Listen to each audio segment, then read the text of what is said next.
नमस्कार, मैं हिमांशु सक्सेना, न्याय सेवा दल से राष्ट्रीय सेक्रेटरी एवं राष्ट्रीय स्पोक्सपर्सन। आज मेरे साथ एडवोकेट श्री ए.के. शर्मा जी हैं और जैसा आप जानते हैं न्याय सेवा दल कानूनी जागरूकता मिशन चला रहा है।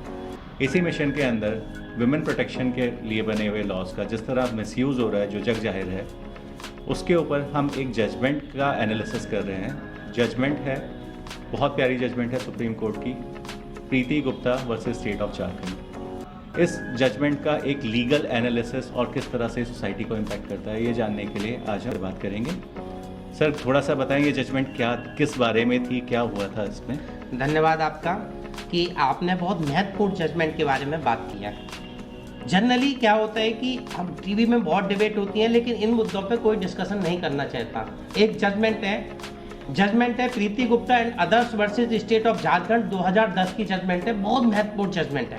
महत्वपूर्ण इसलिए है कि उसके बाद में जब लॉ का मिसयूज किया गया है, तो जो भी इसमें पिटिशनर्स होते हैं, जो आरोपी होते हैं, वो एक याचिका लगाते हैं 482 के तहत में और हाई कोर्ट जाते हैं। यदि हाई कोर्ट से क्वैश हो जाती है तो ठीक है, अन्यथा वो सुप्रीम कोर्ट जाते हैं एसएलपी में और वहाँ से भी क्वैश किया जाता है।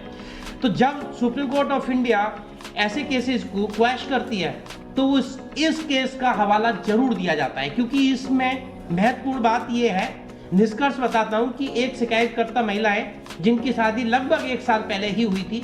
शादी के बाद में अपने पति के साथ वो मुंबई चली जाती हैं और उनकी ननद जो कि दूसरे राज्य में रहती हैं, नवसारी गुजरात में, जो कभी ना तो उनके कभी निवास स्थान पे गई, ना ही उन्होंने किसी तरह का, जब गई नहीं तो टॉर्चर या हरासमेंट या डॉबरी और डिमांड कैसे कर सकती हैं। खैर, शिकायतकर्ता लगभग 1 साल के बाद में शिकायत करती हैं। शिकायत में आरोप लगाए जाते हैं, मेरे से डॉबरी की डिमांड की जाती है और मुझे मारा पीटा गया, जैसे कि जनरली केसेस में होता है कि उसमें जो सेक्शंस हैं वो सेक्शन में थोड़ा सा एक बार पढ़ के बता देता हूँ, क्योंकि बहुत महत्वपूर्ण है। 498 ए यानी कि 498 है, जो वर्तमान में 85 ऑफ बीएनएस है, भारतीय न्याय संहिता की है। 406 जो कि क्रिमिनल ब्रीच ऑफ ट्रस्ट है। 341 जो कि रॉन्गफुली रेस्ट्रेंट की बात करता है। 323 जो कि मारपीट की बात करता है। 120 बी जो कि आपराधिक साजिश की बात करता है। इतनी संगीन धाराओं में एफआईआर दर्ज कराई जाती है। ये मामला है। और जो इसमें याचिका करता है, जो अपीलांट है, उनका नाम प्रीति गुप्ता है, वो ननद है। उनका ये कहना है कि जब मैंने तो कोई अपराध किया ही नहीं, क्योंकि मैं जब गई नहीं तो मैंने अपराध कहाँ किया। वो हाई कोर्ट जाती है, हाई कोर्ट से क्वैश नहीं होता, वो सुप्रीम कोर्ट ऑफ इंडिया जाती है, जहाँ से इसे क्वैश किया जाता है। सर, जैसा आप बता रहे हैं और जैसा कि लगभग हम सब जानते हैं, आज की डेट में बहुत ज़्यादा मिसयूज़ किया जा रहा है इन लॉज का। ट्रेंड बन चुका है कि हर छोटी सी बात पे केस डाल दिया जाता है। क्या इसके बारे में जजमेंट कुछ कहती है? यस, ये ऑनरेबल सुप्रीम कोर्ट की जजमेंट है और इस जजमेंट में जो महत्वपूर्ण बातें की गई हैं, सबसे पहले तो वो कहते हैं कि यदि इस केस को, इनकी एंटायर क्रिमिनल केस को जो एफआईआर कराई गई है, उस केस को यदि हमने इसे और आगे चलने की इजाजत दी तो ये कानूनी प्रक्रिया का दुरुपयोग होगा। उसके बाद में फिर महत्वपूर्ण बात ये कहते हैं कि पैरा नंबर 28 है, उसमें कहते हैं यह सर्वविदित है कि दुर्भाग्य से हमारे देश में वैवाहिक केस तेजी से बढ़ रहे हैं और इस अदालत सहित हमारे देश की सभी अदालतें, यानी कि सुप्रीम कोर्ट सहित जितनी भी ट्रायल कोर्ट्स हैं, वो सभी इन मामलों से भरी हुई हैं। और यह स्पष्ट है कि समाज में बड़ी संख्या में लोगों को पारिवारिक जीवन में असंतोष व शांति को दर्शाता है। तो कहीं ना कहीं supreme court of India para number 28 में भी इस चीज को ऑब्जर्व करती है। बहुत अच्छी ऑब्जर्वेशन है सर। और इसके अलावा जिस तरह से, जैसे मैंने कहा, हीट ऑफ मूवमेंट में होते हैं ये सारे केसेस, ट्रिवियल इश्यूज पे जाकर के एक केस दर्ज कर दिया जाता है, पूरी फैमिली को इन्वॉल्व कर। देखिए, आपने बिल्कुल ठीक बोला है। पैरा नंबर 30 में honourable supreme court of India कहते हैं कि यह अनुभव की बात है कि धारा 498A जो वर्तमान में 85 ऑफ बीएनएस है, भारतीय न्याय संहिता की धारा 85 है, के तहत में अधिकांश शिकायतें बिना उचित विचार विमर्श किए, इनकी बिना कोई डिस्कशन किए फाइल कर दी जाती हैं। और ये हीट ऑफ मोमेंट का मुद्दा है। हीट ऑफ मोमेंट का मतलब है पल भर की गर्मी, क्षणिक गुस्सा आया और कंप्लेंट फाइल की, चलो तो मैं सबक सिखाते हैं, इस तरह की ऐसी बहुत सी शिकायतें मिलती हैं जो वास्तविक भी नहीं होती और परोक्ष उद्देश्य से दर्ज की जाती हैं।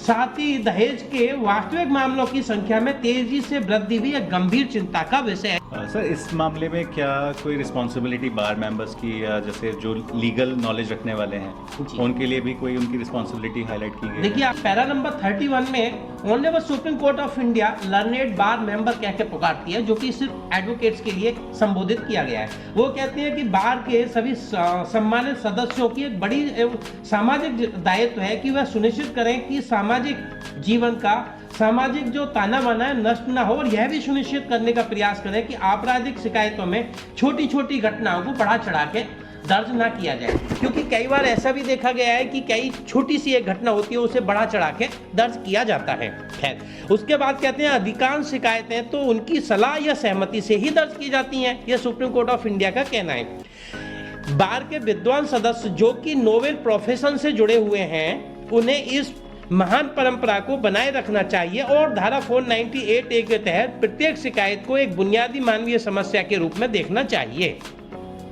तथा उस मानवीय समस्या को सौहार्दपूर्ण समाधान पर पहुंचने में दोनों पक्षों की मदद करने के लिए गंभीर प्रयास करना चाहिए। उन्हें यह भी सुनिश्चित करना चाहिए कि अपनी पूरी क्षमता से अपने कर्तव्यों को निर्वहन करें ताकि समाज का ताना बाना शांति सौहार्द बना रहे, और यह सुनिश्चित करें कि एक शिकायत के कारण कई और मामले दर्ज ना हो।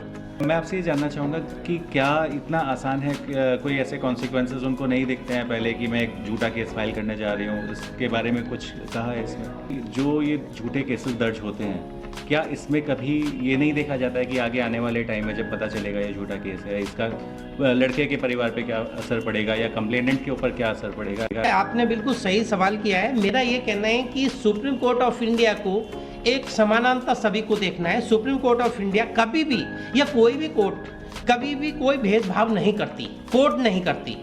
सरकारें करती हैं लेकिन कोर्ट नहीं करती।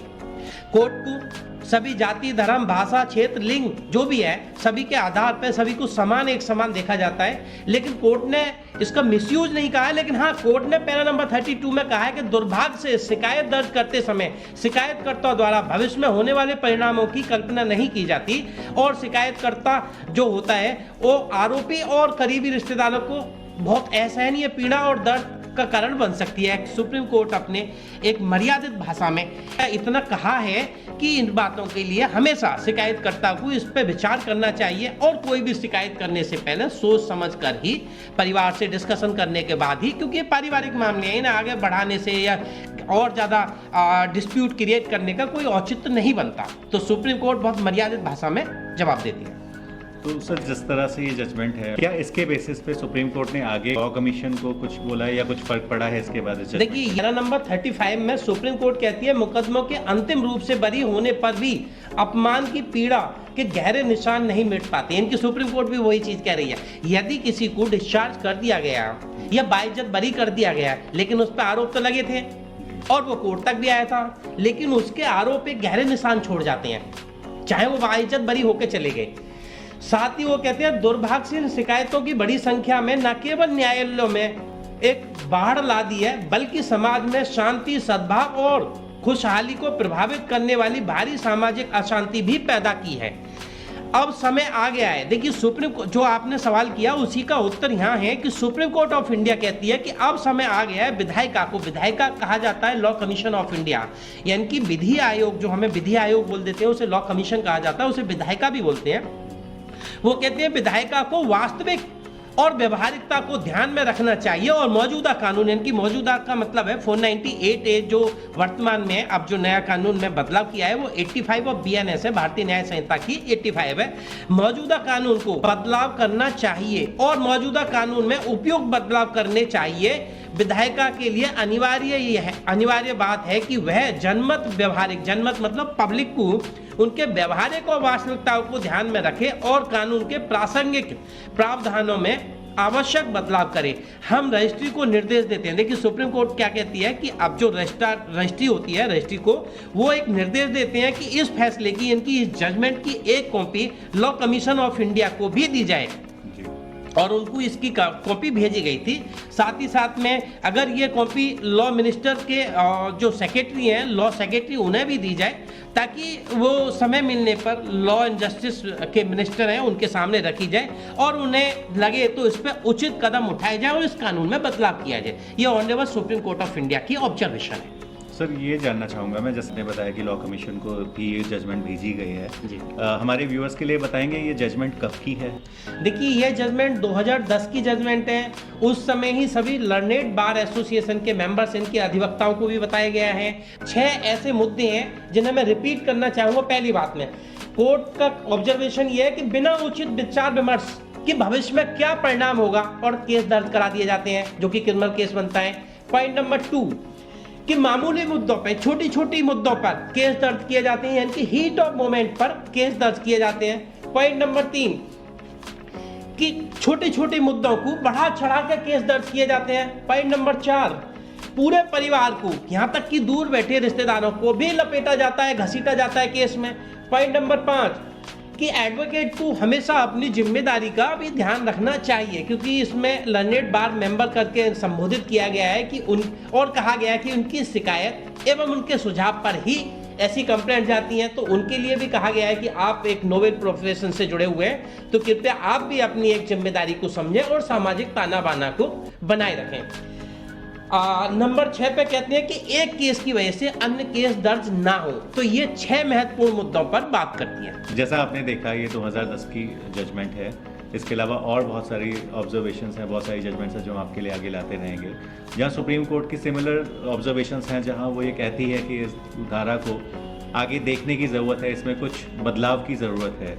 और आज हम 2024 में यानी 14 साल बाद बैठे हैं और मेरे ख्याल से साल दर साल ये शिकायतें, ये केसेस, ये मिसयूज़ बढ़ता जा रहा है। ठीक है। देखिए, आपका बिल्कुल सही सवाल है। मैं ये कहना चाहूँगा, ये इतनी महत्वपूर्ण जजमेंट है, एक लैंडमार्क जजमेंट है। इस जजमेंट को आधार मानकर कितने ऐसे केसेस हैं जो देखा गया कि जिनका दुरुपयोग के स्तर पर केस पहुंच गया, तो honourable supreme court of India जब उन्हें क्वेश्चन करती है तो इस जजमेंट का हवाला जरूर देती है, क्योंकि इसमें सामाजिक बातें, लर्नेड बार मेंबर के लिए भी, हीट ऑफ मोमेंट के लिए भी और अन्य बातों को दोहराया गया है, बताया गया है। ऑब्जर्वेशन आई है सुप्रीम कोर्ट की।